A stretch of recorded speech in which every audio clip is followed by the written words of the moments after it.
രാവിലെ സ്കൂളിലേക്ക് ഇറങ്ങിയപ്പോൾ വഴിയിലെ വീഡിയോ കൂടെ എടുക്കാമെന്ന് വിചാരിച്ചു. ഇപ്പോൾ നാഷണൽ ഹൈവേയുടെ വർക്ക് നടന്നുകൊണ്ടിരിക്കുകയാണല്ലോ. വഴിയൊക്കെ ഒരുപാട് മോശമായിട്ട് കിടക്കുകയാണ്. രാവിലെ മക്കൾ ക്ലാസ്സിൽ കയറി കഴിഞ്ഞാൽ അവർക്ക് സ്പെൻഡ് ചെയ്യാനായിട്ട് കുറച്ച് ടൈം ഞാൻ കൊടുക്കാറുണ്ട് കേട്ടോ. ഫ്രീ ആയിട്ട് സംസാരിക്കാനും അവരുടെ കളികൾ പറയാനും ഒന്ന് സന്തോഷങ്ങൾ അങ്ങോട്ടും ഇങ്ങോട്ടും പങ്കുവെക്കാനൊക്കെ വേണ്ടിയിട്ടാണ്.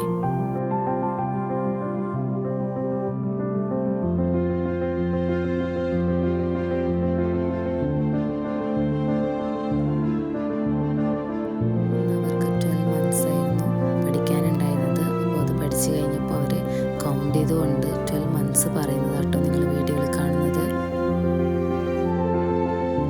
ഐസക്കുട്ടിയിൽ നിന്ന് ചോക്ലേറ്റ് കൊണ്ടുവന്നിട്ടുണ്ടായിരുന്നു. അപ്പോൾ മോളുടെ 2 ക്ലാസ്സിലെ ഫ്രണ്ട്സിനും കൊടുത്തു. മക്കളെല്ലാവരും ഹാപ്പി ആയിരുന്നു ചോക്ലേറ്റ് കണ്ടപ്പോൾ.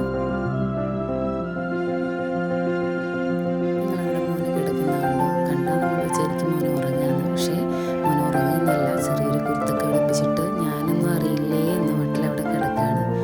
എന്തൊരു ഭാഗ്യമുള്ള ടൈമല്ലേ ഇത്. ഈ ഒരു പ്രായം എന്ന് പറയുന്നത് വളരെ ബ്ലെസ്സിങ് ആയൊരു ടൈമാണ്.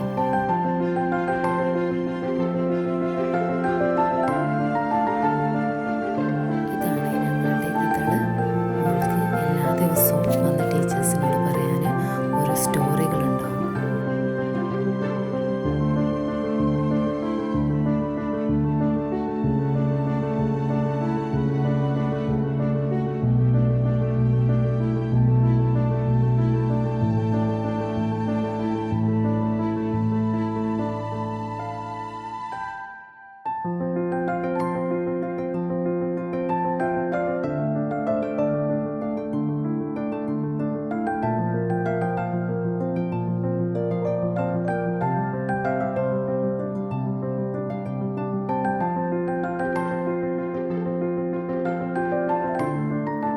പാരൻസ് നമ്മളോട് എപ്പോഴും പറയും മക്കൾ വീട്ടിൽ നിന്ന് ഫ്രൂട്ട്സ് കഴിക്കാറില്ല എന്ന്. പക്ഷെ നമ്മൾ സ്കൂളിൽ വെച്ച് കൊടുത്താൽ അവർ ഒരുപാട് ഹാപ്പിയാണ്.